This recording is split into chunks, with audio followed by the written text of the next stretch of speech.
Hello, everyone. I don't know if I'm lucky or not lucky being the last one after a very interesting and tired day. I hope I'm the lucky one. So my name is Patroklos Papapetrou. I come from Greece, Thessaloniki. How many of you have been in Greece lately? Okay. Halkidiki, I guess, right? Okay. Tassos, yeah, okay. I assume that since you're here, you need some help, right? About the quality of your code. So let's see if this presentation at SonarQube can be any useful for you after this session.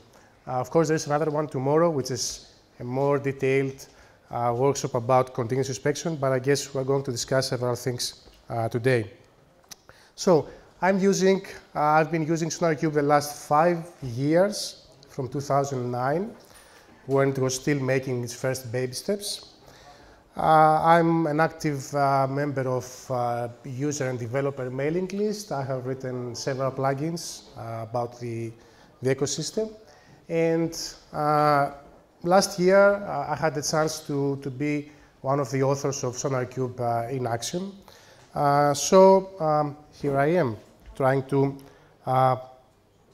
spread the word about quality. So here's the agenda. You can take a look. I'm not going to spend any more on that. So the first thing that I always try to ask myself when I want to explore a new topic is to define some terms, some things. So I want you to help me, and let's together define some definition about code quality. So how many of you are doing code reviews? Great, you are the experts. I'm a newbie, I'm a new developer, and you have about 1 minute to review my code.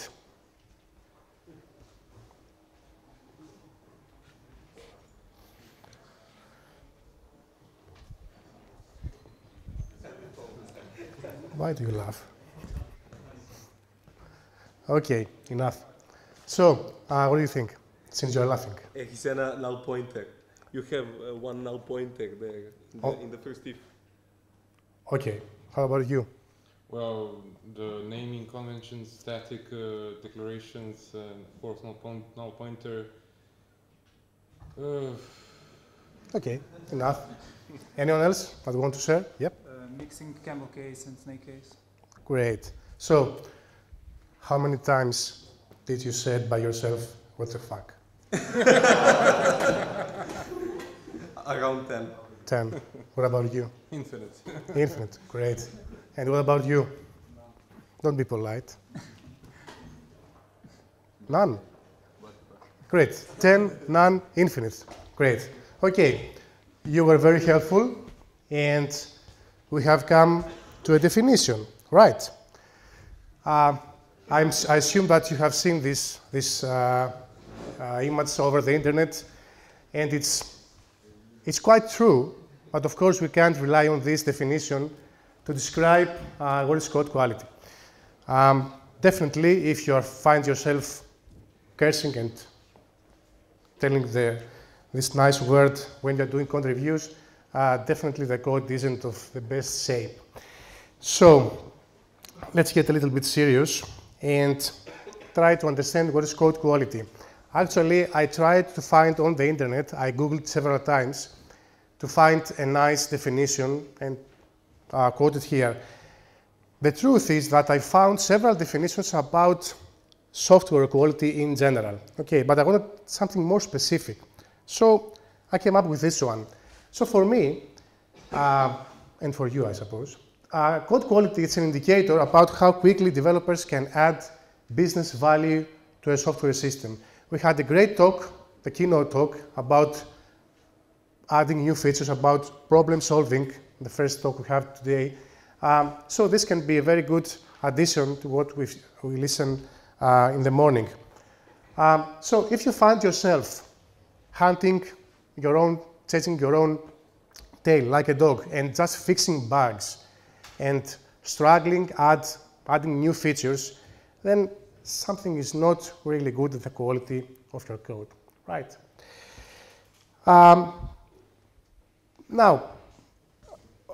we know more or less what is code quality. You have to answer to yourself, why do we need to measure? Okay, why it's important to know how good or how bad we are writing software. Source code is the heart of the system. Forget about the tools, forget about the processes. It doesn't matter if you are still doing waterfall, if you are super agile, if you are extreme programming, it doesn't matter. Everyone is writing code. So this is the heart of the system. And just like you care about yourself, your organization, and your heart, and you want to be in a good shape, and when you get old, like me, you're starting doing some exams. Now, you need to do the same with the source code of your system. You need to keep it in a good shape. The next one, which might sound a little controversial, is this one. How many of you are currently working on a project that it is more than 3 months old? Great, the majority. So you're a legacy developer. Don't be offended about that. For me, a system is a legacy system as soon as it gets shipped to at least one customer. Then, from this point and on, you have to cope with all these existing software instances, installations or whatever out there. Every new feature has to be compatible and should not break anything else that is already working and provides value to the customer. So most of our life as developers, we are working on legacy systems. Of course, there are some times that we are working on some greenfield projects with super duper stack with new technologies, but as soon as we start deploying the system, everything is totally different. Okay, so that's another reason why we need to care about the quality. We need to have the same quality level anytime in our projects, during our project lifecycle, as it was the first day, which is the best, of course. And the last one is that we are lazy, right? I'm lazy. If I could write only one single line of code in a day, I would do that. We love to copy and paste things. We love to take libraries from the GitHub, ready code with no unit tests, with no any bug tracker. We don't want, we want to find everything that is ready and do as less work as we can. So we are lazy, and this laziness creates most of the issues in the quality of our system. Bugs, duplications, complexity, lack of unit testing, everything is caused mostly because we are lazy. I am lazy, one of the laziest developers in the world, trust me. And the final one is, do you know about the broken window theory? Well, let me briefly explain to you. This theory was firstly stated back in the 80s, I think 1982. Most of you weren't born, I guess. And from some social scientists. And the idea behind that is they explained this theory to the police to prevent crime. Let me give you a couple of examples. Imagine that there's a building with some broken windows. Nobody cares to repair them. Some other guys see this status and they break some more windows. So again, nobody cares to fix the broken windows. And it is very probable that some vandals might break the door and settle down in the building if it is not, nobody lives there, or light up some fires and ruin the building continuously. Another example, which is relative to the broken window theory. Some litter accumulate in the pavement. Again, nobody's there to pick them up. So I say, okay, this is the place where I dump my litter, I dump some more litter, you know, and all the neighborhood starts to look like not very well. So new vandals, new bandits come there and start break some cars and do everything that is relevant to this mess. The same happens to software. Imagine that you are working on a legacy system and you find yourself assigned a task that you have to modify or add some methods in a huge class, in a class that has 2,000 at least lines of code. Are you going to care about this class? Are you going to care about the quality of the class?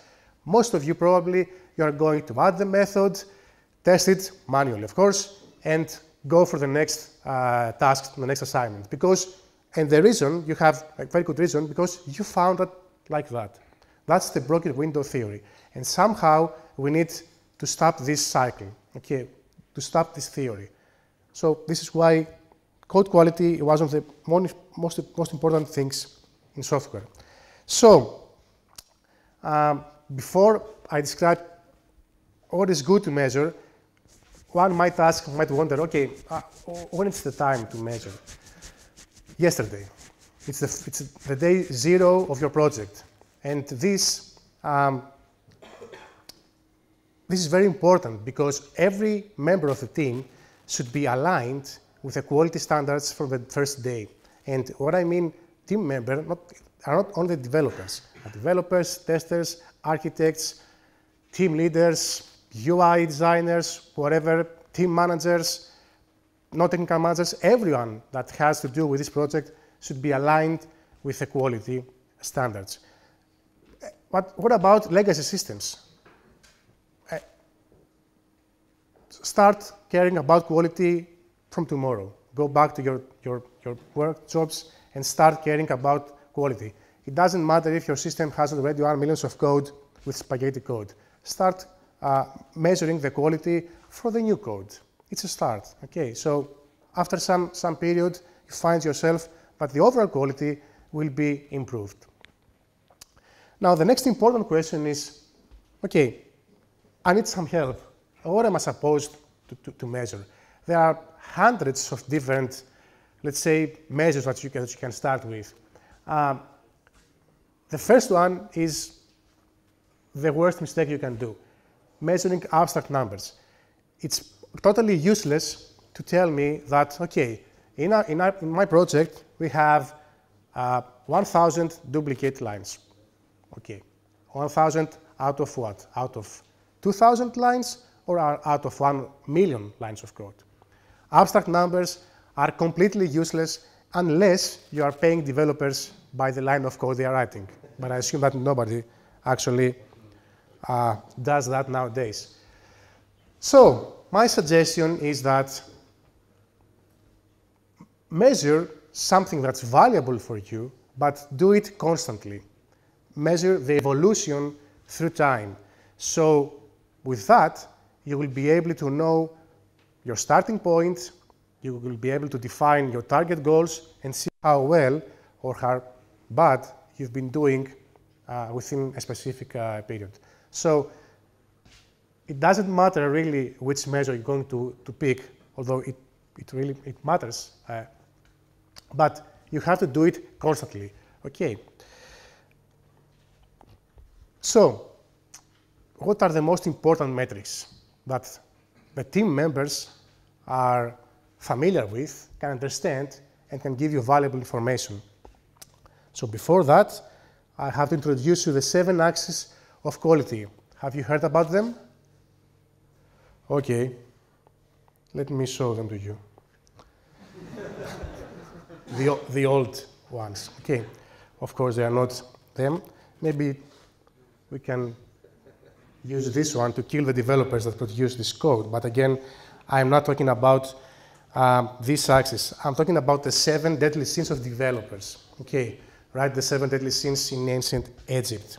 So, which one of them? There are several. Okay, we have the design, we have complexity, documentation, potential bugs or certain bugs that you can't realize you have, unit testing, coding rules, and duplications. Let me elaborate a little more about that. When I'm talking about documentation, I'm not talking about user manuals or administration manuals. I'm talking about documenting your API, your public classes, your code, and not just writing comments because you don't know how to name a class. Okay, always prefer good names over commenting. Here, this axis is about documenting your public API, especially if you're writing libraries to be used for from other projects. Now, complexity is really important, especially SonarQube actually computes the cyclomatic complexity, and there is another one, the essential complexity. There have some slight differences. We're going to see them in action in a few minutes. Design will report you about some architectural problems, if you have any cycle dependencies that are not used anymore.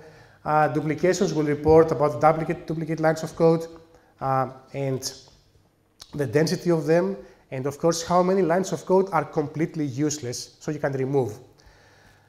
Coding rules and potential bugs are like brothers. SonarQube contains several hundreds of rules, of coding rules.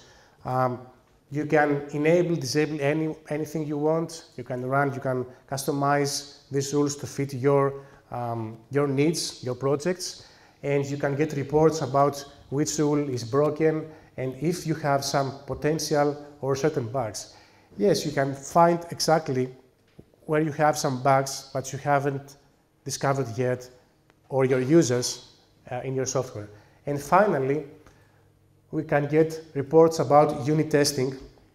And to be honest, this should not be here because tests are not unit tests for a software system. We can have reports about unit tests and integration testing.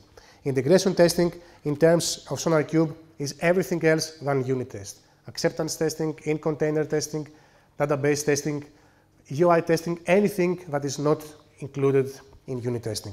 So these are the 7 acts of quality, or the 7 deadly sins of developers, and all of them create technical debt. Technical debt, before I give you a more formal definition, it's like a ticking bomb. You have enabled, the team, not you, or the previous guys that worked in the project before you, this ticking bomb will, sooner or later, will blow up. And you should be very lucky if you're not at this position. So, technical debt is some kind of a buzzword lately, the last 2 years. And the reason about that is because managers, non-technical managers, can understand this metric really, really easy. Let me give you a formal definition that I have quoted here from Steve McConnell, which is the author of Code Complete. By the way, if you haven't read that book, I strongly advise to do that, And let me read it aloud. If a debt grows large enough, eventually the company will spend more on servicing its debt than it invests in increasing the value of its other assets. To explain it in plain words, how many of you, and you're all guys here, do you like to cook? Okay. Anyway, now assume that you like to cook, okay, all of you, and that it's Friday night, okay, and you have invited some friends to your place to see a football game or whatever you want. So you want to be very polite, and you prepare some dinner, okay, and because you want to catch up with the game, you leave all the dishes, all the ingredients in the kitchen, right, thrown away, and you go back to your friends. The next day in the morning, Saturday morning, you want to prepare some breakfast. Okay, you find some place in the kitchen. Okay, you prepare the breakfast, but again, you're in a hurry. You leave the kitchen again in the mess. Try to do this thing several days, okay, with your kitchen. Cook, leave the things in a mess, try to cook again, things like that. You will end up like this, okay? Not exactly like this, but a similar situation. So what does this have to do with your code? This is your code if you don't care about technical debt. Imagine that this is the code, this is spaghetti code. Every developer builds upon the previous badly designed, poorly tested, complex code in the system. Okay, so technical debt is something that you have to live with. It can be expressed with a single number, just a number. It can be working days, it can be euros, dollars, or whatever you want. It can be apples, oranges. It's a single number, okay? And this is really easy to understand. So if you know that your technical debt is 100, you have a starting point. Of course, you have to understand this technical debt, where's the source of this technical debt, and that's why SonarQube comes to the rescue. Imagine that technical debt is like the debt you have to pay when you take a loan or you use your credit card. If you don't pay the installments on the specific periods, then after some months, you will find yourself paying only the debt, and you still have the initial capital unpaid. So that's the example. The same applies also in software. So let's see how and what can SonarQube offer to us and help us manage the quality. A little things about SonarQube. It's free and open source. It's a platform. I mean, you can download it freely, install it in your environment. It provides quality snapshots, and it can give you some idea about how the system is doing, if it has improved or has deteriorated, and can give you some indications of how the system will look like if you continue doing the same thing. So you have some indication about but I'm going to improve my quality even better. And of course, it tracks all the 7 deadly sins and the technical debt, as we're going to see.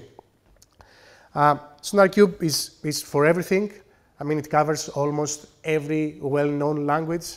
The only one that I would expect to see covered is Scala, which is not yet covered, but everything else, Python, JavaScript, C, C#, .NET, everything else is covered, even COBOL, they are covered, okay? And don't be fooled. It's not only for developers. Testers can learn a lot about the system by examining SonarQube. For instance, testers can take a look at the modules or the packages that have very low test coverage, so they can spend more time to manually testing or write acceptance tests for this part of the system. And of course, like I said, managers love to see numbers. Give me the numbers. And they have only one number, this technical debt. I'm going to see that in a minute. Just to have a quick look how SonarQube works, it analyzes source code and binary code in some cases through some analyzers. You can run analysis using Maven, using Ant, using a generic tool which is called SonarRunner, and of course Gradle, like we've seen in the previous presentation. Actually, I was delighted to see that SonarQube is used in a continuous delivery process for Android. That's awesome. And it analyzes the source code, the code base, and produces several hundreds of metrics. These are stored in a database, okay? And then you can browse a web interface from any browser, and you can see the results. What is cool is that without SonarQube, if you run a find bugs analysis or a check style or a PMD analysis or whatever, you have to distribute somehow the report that these tools are generating. So you send the report to the developers. Now, we do the opposite. We send developers to the reports. And it's even better. You have a complete historical information about your data by every single analysis you are doing. So you can compare and take some serious decisions about the future of your project. And you can do all this stuff and take reports actually by using your favorite IDE. Actually, Eclipse and IntelliJ are officially supported, but there is a open source community plugin for NetBeans, but I assume that most of you are using Eclipse or IntelliJ. So this is to get a general idea about how SonarQube works. I included in the slides some screenshots from SonarQube just to make sure that you can have a look after the conference, but we're going to see them in details in a few minutes using the demo. Now, just to have a quick look, I will briefly explain the star features, the core features that make SonarQube really attractive. The first one is the dashboards. You can have really customizable dashboards on a global and project level. You can include any widget that you want, that you care, so you can have dashboards for developers, dashboards for testers, or dashboards for managers. Different information for different people. The next one, which is really great, like I said, is historical data. You can project and display this data in several different ways, okay, like charts or comparing different versions of the system with specific metrics, or the evolution through time, again by getting just graphical display. One of that I really like is the feature of differential views. We're going to see in a minute that by very few clicks you can get a comparison of the current status of your project with some previous snapshot. And this includes every single metric, every number that you're going to see in the dashboard. Another one is that you can get, okay, you got the most important information about the project, but then you have to start fixing these issues. Okay, you know how to manage the quality, but at some point you need to start fixing the issues. So you have to drill down, to dive down to the code to see where's the exact problem, where is the exact position in the code that has issues, problems, it's complex, has no tests, and has duplications. So this is done by the component Drilldown View. And the final one is what is called quality gates. The idea of a quality gate is to define a set of thresholds. Here there are some examples about thresholds, so that each time a new analysis is triggered and one or more of these thresholds are hit, then you get notified that something is wrong for this specific project. So for instance, in this sample quality gate, I instructed SonarQube to raise a problem if an issue that I evaluate as a blocker is happened. So if at least one exists, then I want to trigger a notification, an alert that something is not going well with a project. So let's see some of these things in action. Okay, here's the dashboard for my local installation. I don't have to pray to the gods for Wi-Fi again. I know there are many problems here. So this is the global dashboard. In this view, you can customize a more generic view of all the projects that you host on the SonarQube. Or you can customize the projects that you care. If you host 20 projects, you want to see only the 5 that you are a developer, you can do that. And as you can see, I have picked 5 different projects that are displayed in different ways. Right here, I can see some basic metrics about my projects, how many issues I have, duplicate lines, line coverage, and here I can see how well they are doing with the technical debt. So this is the first view of SonarQube, the global dashboard. The next one is to pick a project, and you are moving directly to the project dashboard. Again, it's highly customizable, but this is the heart. This is the basic screen that you're going to view. At least I try to view it every morning to get an idea of the previous day's commits. So if you can see, the screen is divided in several different, what we call widgets. And there are widgets for all 7 axes of quality we discussed so far. And +1, it's the one that describes the technical debt, which is called the technical debt pyramid. As you can see, we have a widget about the issues, which is about the coding rules and the potential bugs.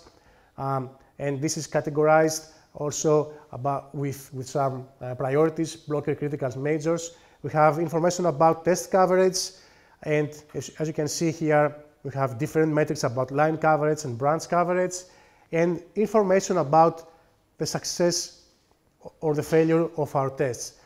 On the other side, you can see about the architecture of the project, if there are some dependencies that we need to cut between the packages, there are cycle dependencies. And here you can see some information about the complexity of the system. The complexity is computed per file, per class, and per method or function in general. Going downwards, you can see information about the documentation and the public API, which is documented or not. And a very great widget that I like is about duplications. We can see the density. This is the most important metric. Okay, when you see density, this is what I like to focus on. Like I said, not in abstract numbers, density. And on this side, you can see also, we have also, we can see the how many methods or files are very complicated, very complex. So that's the project dashboard. And like I said, we can get the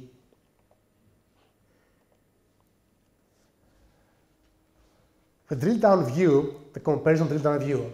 I selected on the top to compare the current status of the project with the previous one, which one the analysis done some months ago. So as you can see, several things change in the dashboard. The most important is that on the right of every metric, you can see the difference, okay, the delta as described in SonarQube from the analysis that you selected to the current one. So to explain and to evaluate this, what we have seen right now, the commits done from May until here were really bad because I have several new issues. My test coverage was downgraded from, it was 80 something, 86, 89, 87 to 50%, and everything got worse. Even the technical debt was increased by 3 days and 5 hours. Okay, so with this drill down, with this differential view, you can see, you can get a very quick idea of how the project is evolving. It's getting better or not, and focus also of the most important parts that went wrong. I'm going to elaborate a little more with the technical debt pyramid. As you can see, there are 8 different categories. Debt is composed of these ones, and you can understand which is the most problematic area of your system. For instance, in this one, the most problematic area is maintainability, which has 10 days out of the 11 days that you can see in our system. And through the last analysis, the most important was the, let's say, the reliability, which we added almost 5 hours of extra work to pay the technical debt. Let's also examine the drill down view. As you can see, it's very, very flexible. You can have above the summary of every issue found, and you can click in any problematic rule, and you can see in which packages and then which class has a problem. And what is really great, you can have the exact number of line of code that has a problem, and also you can see which is the problem. Okay, so this is the source code viewer we're looking at. It is really powerful. You have several things, several metrics. This is on the class level, on the file level, so everything we discussed so far, and you can see it on the project level. You can dive in and see it also in the file, in the source code viewer, and understand the exact problem and start taking some actions to fix the problems. As you can see, clicking on a different rule, we can get information about every rule. Okay. So the last one I'm going to show you is the quality gates, right? Which is really awesome. Like I said, it's very easily, you can configure every metric that you've seen so far can be defined as a threshold. technical debt, duplicate lines, issues, running tests, failing tests, anything that is meaningful to you, is useful for you, and it's required to keep the quality of the highest level can be introduced here. So the idea is that something is broken, you get a notification. And we can see back in the project that we've seen, you have this widget that informs you that this analysis have failed because at least one of the following thresholds have been hit. And this is more than one. We have new major issues, we have coverage on new code less than 50%, things like that. And what is really cool, especially for legacy systems, is that when you select to see the differential view, some of the widgets are completely changed. For instance, the testing widget includes some new metrics that display the coverage only of the new code. This is really helpful for legacy systems because, like I said, you don't need to start writing tests for the million lines of code that written before some years. So you need to focus only on the new code. So this is very important. And the same actually happens here. You can see which issues added.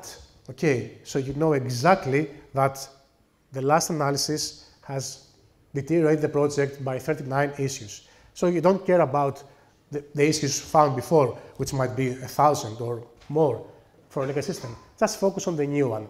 These are the widgets that include the most powerful information about new code, and you can use them very nicely in legacy systems. So I think we're done with the demo. Let's go back to the presentation and finish it.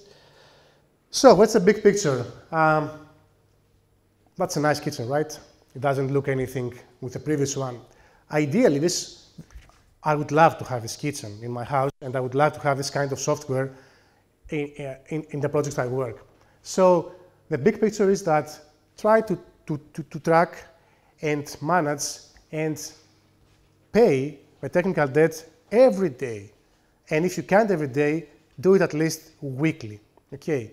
Every different, any new change in the code that is submitted, is committed, creates new technical debt.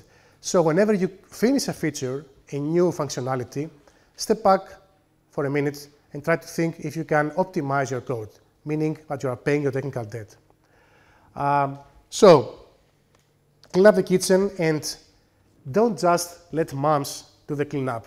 Don't wait for the next developer or the senior engineer or the team manager to start looking at the code and clean up your mess. It's your responsibility, okay? Everyone that uses the kitchen has to leave it better than before for the next one. So it's your responsibility to write unit tests, to refactor the code before you commit it, to make the code as simple as it gets, okay? And of course, to avoid copy and paste and everything that has to do with duplications. And let me share with you my dream, although that it's quite immature right now. I'd love to see one day that quality management tools like SonarQube are as essential as is today a source code management. I mean, no one actually starts a project without having Git, GitHub, SVN, Mercurial, or whatever. Okay, it's the step 0, and next you're starting working with a project. So I hope that one day the next step it will be some kind of code quality management tool like this ACM. So I was quick. I hope that I didn't. Yeah, we are fine. We have also 5-6 minutes for questions. I'm here for the next minutes if you have any questions. Just to tell you that tomorrow we are going. If you if you plan to attend the workshop, it's going to be totally different. Okay, I'm not going to repeat the same stuff we discussed so far. Just maybe a couple of slides, but it's going to be totally different, more practical. So, any questions right now? Yep. So. You said that all or most main languages are supported. And earlier I checked and I've seen Ruby missing from the plugin list, but I found it on the wish list. Yeah, actually there is no Ruby plugin supported by Sonar Source, which, by the way, it's the company behind SonarQube. But there is a nice plugin by the community that is actually very reliable, and you can try it. If you search on the internet, on Google, you can find the Ruby plugin, but it's not hosted on the forge of the plugins that are officially supported by the community of SonarQube. Other question? How do you persuade your clients that code quality management is important at least as adding new features and new functionalities? Because from our experience, especially non-technical clients are not very keen to spend a lot of resources on, let's say, improving the legacy code quality. Okay. Yeah, actually you said two questions, okay? The first one, how to convince my customers, and the second one, it was about the legacy code, okay?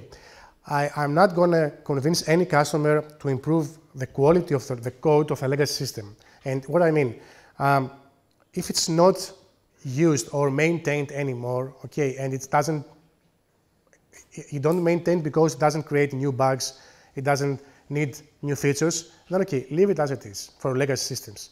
But if you have bugs and your developers are struggling with new features, and every time a salesman or non-technical manager asks them to introduce a new feature, to implement a new feature by the customer, and they give some estimates about, yeah, I can do that, but I need 1 month, which is under normal situations, it could be more or less than in a week, then that's the key point. You can express some advantages, like you will have bug-free software if you care about quality. You will add new features, which means your time to market will be faster, so you can have more customers. Non-technical people doesn't care about that. Okay, they might care about technical debt, but what they care is how quickly they can satisfy the customers. So eventually, code quality is not about playing around the developers and see who has the most covered, the class with most coverage. It's about producing a stable, reliable code, but it is maintainable by the dumpiest developer, the developer that comes in the first day in the project and can maintain the code. That's about code quality. I was working in a company 6 months ago with a code base about, I mean, more than 1 million lines of code. It's a 20 years project. It's live, okay. It was awful, okay. It was working, but adding new features was actually a catastrophe. We had to test almost everything again, adding every time we had a new feature. It was really very costly. We had 5 dedicated Q&A people that were doing manual tests about everything, every possible combination they could think that is affected by a single change we did. And although we had so many people, sometimes we are missing something. And that's because we have no unit tests. The system was very complicated. You made a single change here and something miles away was broken. That's a very typical case. So try to convince the managers by pointing to what they care. Have happy customers, time to market, and quickly add new features to any system you have. Yep. Can you catch? Is SonarQube available as a service in cloud? And if not, is there one in plan? Yeah, actually, a couple of years ago, I know that there was some effort to provide as a service, SonarQube as a service, using cloudbees. But I don't know if it's very popular or familiar. You can try it, but I'm not sure that it's maintained. But you can still try to find out. But again, it's really, really easy to make. It's no more than 10 minutes to set up a local installation and try to play around with a local project. But of course, if you want to maintain an enterprise installation, okay, you have to speak with a system engineer, a DevOps engineer, and make decisions. But you can try cloudbees. Other question? Yep. What can we do to prepare our computer for tomorrow's session, since Wi-Fi is not? Pray for Wi-Fi. I have to change a little the the workshop since we are not having a reliable Wi-Fi, so I can do everything in my laptop. I was hoping to bring your laptops and do some team project using GitHub, but it's going to be a disaster.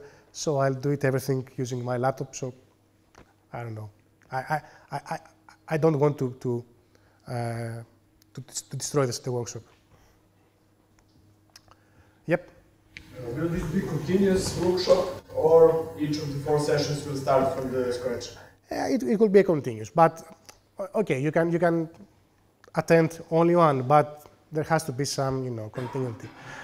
Because of the overlapping? Not actually overlapping, but we will start at a certain point, and our goal is to see the steps to apply continuous inspection from the beginning to the final step. So it would be nice to attend. It would be nice. It will be more useful if you attend the series, but you can skip if something happens. Yep. Your broken window theory was a good example of what we inherited in our legacy project. Yeah. But do you have any good suggestions how to do some heavy refactoring in that? Because simple refactoring would just don't do the trick, Do you have any good advice? Yeah. My advice when refactoring code is to not just do the refactoring for the refactoring. If you have a feature that you are working closely to this one and you find the code and you touch some code, that's a good opportunity to start refactoring the code that you're touching. So this is meaningful, okay? But again, if you don't have any unit tests, don't start refactoring if you don't write unit tests, which might be painful, right? I wouldn't suggest to anyone to refactor any code without any unit tests. You will find yourself again going back to the initial code and passing the code if you have any unit test. So, that's the case. Try to do refactoring if you're touching a part of the system that you need to add or fix a bug, and write unit tests before the refactoring just to make sure that you didn't, destroy the world for the next release.